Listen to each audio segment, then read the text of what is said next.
우리가 읽는 복음서에 보면 예수님이 예루살렘에 입성한 때로부터 일주일 동안 어떤 일이 있었는지가 기록되어 있는데요.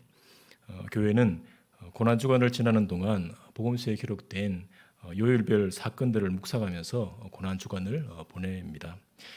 복음서 중에 마태복음에 나오는 일주일을 따라서 이번 고난주간을 생각해 보면 지난 주일에 예수님이 예루살렘에 입성하셨습니다. 그리고 오늘 수요일에 함께 읽은 본문 말씀처럼 한 여자가 예수님의 머리에 향유를 붓는 일이 있습니다.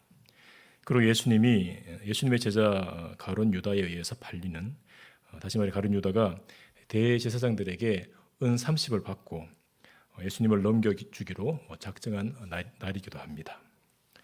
한 여자가 예수님의 머리에 향유를 붓는 장면과 가룟 유다가 예수님을 배신하는 장면은 지난주 금요일 새벽 설교 때 나누었지만 고난주간을 지나면서 다시 나누어도 좋을 것 같아서 오늘 본문으로 정했습니다.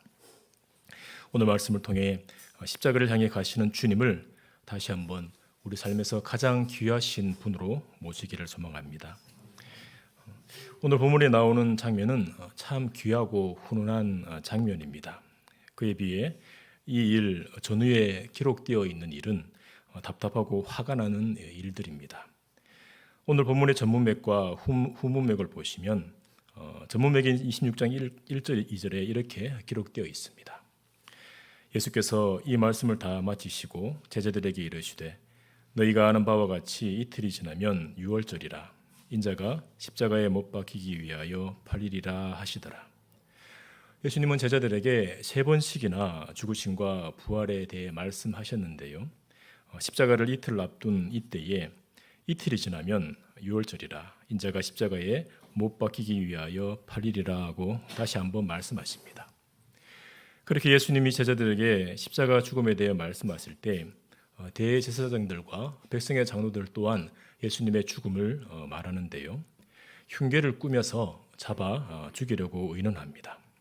26장 3절에서 5절을 보시면 그때 대제사장들과 백성의 장로들이 가야바라 하는 대제사장의 관정에 모여 예수를 흉계로 잡아 죽이려고 의논하되 말하기를 밀란이 날까 하노니 명절에는 하지 말자 하더라 했습니다. 예수님이 이미 3번이나 죽으심과 부활하심에 대해 말씀하셨고 또 다시 한번 십자가 죽음에 대해 말씀하신 것을 아는지 모르는지 대제사장들과 백성의 장로들은 자기들끼리 비밀스럽게 예수님의 죽음을 의논하고 있습니다. 메시아를 기다린다는 유대 종교 지도자들이 예수님을 알아보지 못하고 죽이려는 것은 참 답답하고 화가 나는 상황인데요.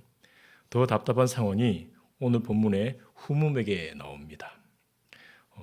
14절 이하에 보시면 예수님과 함께하면서 많은 기적을 경험했고 천국 복음을 들었던 가룟 유다가 예수님을 배신하는 장면이 나옵니다. 흉계를 꾸며 예수님을 잡으려 했던 대제사장들은 예수님의 제자인 가룟 유다가 예수님을 넘겨 주겠다고 할 때 기뻐하면서 은 30을 내어줍니다.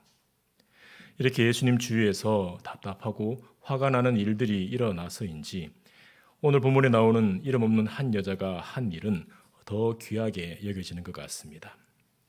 그 여자가 예수님을 찾아간 곳은 베다니 나병 환자 시몬의 집입니다. 나병 환자 시몬이라고 할 때 나병을 앓고 있었던 시몬이 예수님께 고침을 받은 사람이겠구나 추측할 수 있는데요. 시몬은 자기를 고쳐주신 예수님을 초대해서 잔치를 열었던 것 같습니다. 나병 환자 시몬의 집에 예수님과 제자들이 초대되었을 때 아마 베다니에 사는 사람들은 다른 동네 사람들보다 더 특별하게 예수님을 환영했을 겁니다. 왜냐하면 베다니는 나사로와 마르다 그리고 마리아가 사는 동네이기 때문입니다. 요한복음 11장에 나사로 이야기가 나오는데요. 예수님이 죽은 나사로를 살리시는 그 현장에 마르다와 마리아를 위로하러 베다니 사람들이 함께했고 그들의 눈앞에서 나사로가 살아나는 것을 직접 보았을 겁니다. 그래서 베다니 사람들에게 예수님은 더욱 특별한 분으로 다가왔을 겁니다. 그런 예수님이 나병 환자 시몬의 집에 오셨을 때 시몬 집안 사람들뿐만 아니라 온 베다니 동네 사람들이 기뻐하며 환영했을 텐데요. 그렇게 나병 환자 시몬의 집에 훈훈한 분위기가 가득할 때 한 여자가 예수님께 나옵니다. 그 여자는 매우 귀한 향유 한 옥합을 가지고 예수님께 나오는데요. 다른 복음서에는 매우 귀한 이 향유가 순전한 나드 향근이라고 되어 있습니다. 당시 나드 향유는 왕이나 귀족들에게 바쳐질 만큼 귀한 향유인데 이 여자가 가져온 나드 향근은 당시 노동자의 1년 임금에 해당하는 가치라고 합니다.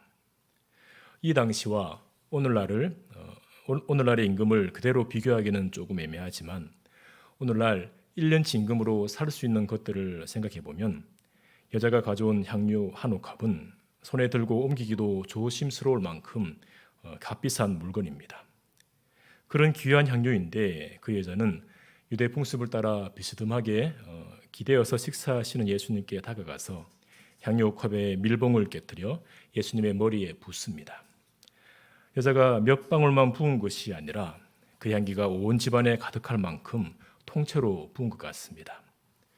안 그래도 훈훈한 잔치 분위기에서 향유의 향기가 온 집안에 퍼졌을 때 집안 분위기는 더 좋아졌을 겁니다.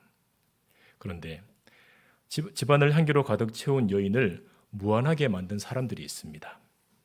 8절을 보시면 제자들이 보고 분개하여 이르되 무슨 의도로 이것을 허비하느냐 이것을 비싼 값에 팔아 가난한 자들에게 줄 수 있었게도다. 제자들은 여인의 행동을 보고 함께 즐거워하기보다 분개했다고 합니다. 분개했다는 말은 매우 분함을 느끼고 크게 화를 낸다는 말인데요. 매우 귀한 향유를 통째로 부은 것을 분개할 만큼 쓸데없는 행동으로 본 것입니다. 제자들은 여자를 다그치면서 무슨 의도로 이것을 허비하느냐 비싸게 팔아서 가난한 자들에게 줄 수 있었지 않느냐 합니다. 제자들이 가난한 사람들을 생각하는 좋은 마음에서 이렇게 화를 냈다고 하면 크게 화를 내는 것은 옳지 않지만 제자들을 지지하는 말씀을 예수님이 할 법도 한데 예수님은 그렇게 말씀하지 않으십니다. 오히려 여자 편을 들면서 이렇게 말씀하십니다. 10절입니다. 예수께서 하시고 그들에게 이르시되 너희가 어찌하여 이 여자를 괴롭게 하느냐 그가 내게 좋은 일을 하였느니라. 가난한 자들은 항상 너희와 함께 있거니와 나는 항상 함께 있지 아니하리라. 예수님은 곧 십자가에 못 박혀 죽으시고 그렇게 되면 더 이상 제자들과 함께 할 수 없습니다. 제자들과 함께 할 시간이 얼마 남지 않은 때에 제자들은 예수님보다 가난한 사람들을 생각했지만 한 여자는 예수님 한 분만 생각했습니다. 그 여자가 예수님의 십자가 죽음이 어떤 죽음인지 이해하고 그랬는지는 알 수 없지만 예수님은 여자가 한 일에 대해서 이렇게 말씀하십니다. 12절입니다. 이 여자가 내 몸에 이 향유를 부은 것은 내 장례를 위하여 함이니라. 대제사장들과 백성의 장로들 그리고 가룟 유다는 예수님이 어떤 분인지 모른 채 예수님을 죽이려 하고 배신합니다. 그들은 예수님을 모를 뿐만 아니라 예수님의 죽음이 어떤 죽음인지 모릅니다. 어떻게 보면 제자들도 그들과 크게 다르지 않은 것 같습니다. 예수님이 죽으심과 부활하심을 3번이나 말씀하셨고 이틀이 지나 6월절이 되면 십자가에 못 박히신다고 다시 말씀하셨음에도 제자들은 예수님의 죽음을 이해하지 못했고 예수님의 장례를 준비하지 않았습니다. 그런데 이름 모를 한 여자가 예수님의 장례를 준비하며 예수님의 머리에 귀한 향유를 부은 것입니다. 예수님은 그 여인이 행한 일을 귀하게 여기시면서 온 천하에 어디서든지 이 복음이 전파되는 곳에서는 이 여자가 행한 일도 말하여 그를 기억하리라 하십니다. 예수님이 말씀하신 대로 여자가 행한 일은 성경에 기록되어 복음이 전파되는 곳마다 전해졌고 저와 여러분에게까지 전해져 기억되고 있습니다. 고난주간을 지나고 있는 저와 여러분은 예수님의 십자가 죽음이 나의 죄를 위한 대속의 죽음임을 알고 있습니다. 이 여자도 예수님의 죽음을 대속의 죽음으로 깨닫고 귀한 향유를 부어드렸는지는 알 수 없지만 분명한 것은 예수님을 그 무엇보다도 귀한 분으로 알고 사랑했다는 것입니다. 여자가 부어드린 향유는 그 여자가 가진 것 중에 가장 값비싼 물건일 수 있습니다. 유대 여자로서 가장 특별한 때에 쓰려고 그 향유를 아껴 두었을 겁니다. 그런데도 그 여자는 그 귀한 향유를 아낌없이 기울여 향유 전부를 예수님께 부어 드립니다. 예수님께는 노동자의 1년 임금에 해당되는 귀한 향유도 아깝지 않은 것입니다. 이 여자의 이름도 나오지 않고 이 여자가 언제 예수님을 만났는지 알 수도 없지만 이 여자가 예수님께 놀라운 은혜와 사랑을 받았을 거라고 우리는 짐작할 수 있습니다. 만약 예수님께 놀라운 은혜와 사랑을 받지 않았다면 매우 귀한 향유 컵을 깨뜨릴 수 없었을 겁니다. 예수님을 가장 귀한 분으로 알고 자신이 가진 귀한 향유를 부어드린 이 여자처럼 저와 여러분도 예수님을 가장 귀한 분으로 섬기기를 바랍니다. 고난 주간을 보내는 저와 여러분은 예수님의 십자가 죽음이 교만한 종교 지도자들의 흉계 때문이 아니라 함께했던 가룟 유다의 배신 때문이 아니라 하나님 아버지를 사랑하시고 소망 없는 우리를 사랑하시는 자발적인 대속의 죽음임을 알고 있습니다. 세례 요한은 세례를 받으러 나오시는 예수님을 향해 보라 세상 죄를 지고 가는 하나님의 어린 양이라고 했습니다. 온 세상을 창조하신 성자 하나님이 우리의 죄를 대신 지고 유월절 어린 양처럼 피 흘려 죽으시려고 십자가를 향해 나아가십니다. 예수님은 요한복음에서 니고데모에게 모세가 광야에서 뱀을 든 것 같이 인자도 들려야 하리니 이는 그를 믿는 자마다 영생을 얻게 하려 하심이니라 하셨습니다. 그리고 이어서 하신 말씀을 우리는 잘 알고 있습니다. 하나님이 세상을 이처럼 사랑하사 독생자를 주셨으니 이는 그를 믿는 자마다 멸망하지 않고 영생을 얻게 하려 하심이라. 예수님은 믿는 자들이 멸망하지 않고 영생을 얻게 하시려고 십자가에 달리십니다. 저와 여러분을 사랑하시는 하나님 아버지의 뜻을 따라 이 땅에 오셨고 하나님의 뜻을 따라 십자가에 달리셨습니다. 만약 예수님의 이 십자가가 없다면 우리는 어떻게 될까요? 예수님이 우리 죄를 대신 지고 하나님의 어린 양으로 죽지 않으셨다면 우리는 어떻게 될까요? 죄와 사망의 권세에 눌려 지금과는 전혀 다른 소망 없는 삶을 살다가 영원한 지옥으로 가게 될 것입니다. 예수님이 우리를 대신해서 십자가에 못 박혀 죽어주셔서 저와 여러분이 죄 사함을 받았고 영생을 누리게 된 것입니다. 만왕의 왕이신 하나님을 아버지라 부르며 하나님의 보좌 앞으로 담대히 나갈 수 있게 되었습니다. 예수님과 믿음으로 연합된 자가 되어서 이 땅의 삶과는 비교할 수 없는 영원한 하늘 유업의 상속자가 되었고 영광스러운 하나님 나라를 소망하며 살게 되었습니다. 이 모든 은혜가 예수 그리스도의 십자가를 통해 이루어진 것입니다. 십자가는 우리에게 말할 수 없이 귀한 은혜입니다. 십자가에 못 박히신 예수님은 세상 그 무엇과도 비교할 수 없는 가장 귀하신 분입니다. 하지만 때때로 우리는 예수님의 십자가를 무덤덤하게 바라볼 때가 있습니다.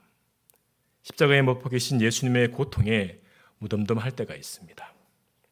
성자 하나님이시니까 예수님이 십자가 지시는 것이 그렇게까지 힘든 일이 아니지 않았을까 생각될 수 있습니다. 하지만 우리 죄를 대신 지고 십자가에 못 박히시는 것은 예수님께 말할 수 없이 고통스러운 일이었습니다. 귀신도 벌벌 떨고 바람과 바다도 잠잠케 되는 성자 하나님이 십자가를 앞에 둔 겟세마네에서 땀방울이 핏방울이 될 만큼 괴로워하시며 기도하셔야 했습니다. 십자가에 못 박히는 것은 거룩하심이 무한하신 하나님 아버지께서 무섭게 진노하시는 죄인이 된다는 말입니다. 하나님께서 끔찍하게 사랑하시는 독생자 예수님이 말할 수 없는 사랑을 받으시는 성자 예수님이 하나님께 철저히 버림받고 말할 수 없는 진노와 저주를 받는다는 말입니다. 예수님은 이런 괴로운 십자가를 저와 여러분을 위해 지셨습니다. 우리 죄를 대신 지고 하나님의 공의로운 진노, 온 세상이라도 감당할 수 없는 무거운 진노를 온전히 받으셨습니다. 고난 주간을 보내는 저와 여러분이 십자가의 이 무거움을 더 깊이 깨닫게 되기를 바랍니다.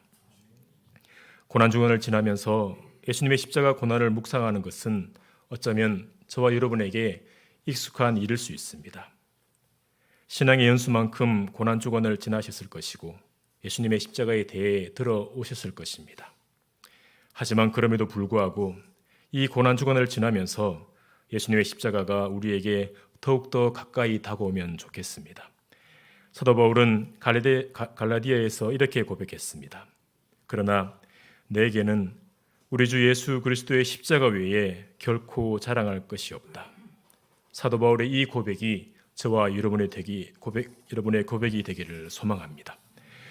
예수님의 십자가를 묵상할 때 그 십자가가 너무 멀게 여겨진다면 이 고난주간을 지나면서 다시 한번 복음 앞에 서시기를 부탁드립니다. 예수님의 십자가 사건이 멀리 여겨진다는 것은 그 사건이 나의 사건으로 다가오지 않기 때문일 수 있습니다.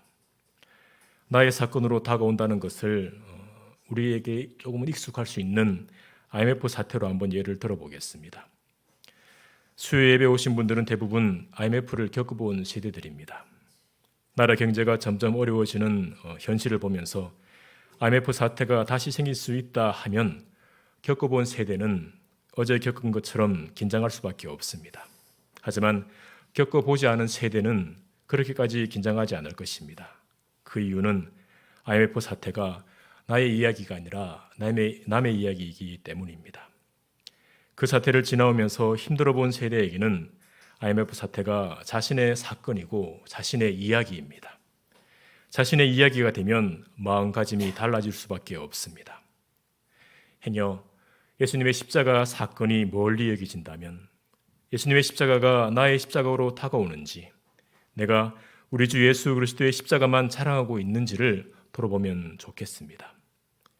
우리가 우리의 다음 세대를 위해 기도할 때 우리의 다음 세대가 그들의 하나님을 인격적으로 만나게 해달라고 구하곤 합니다.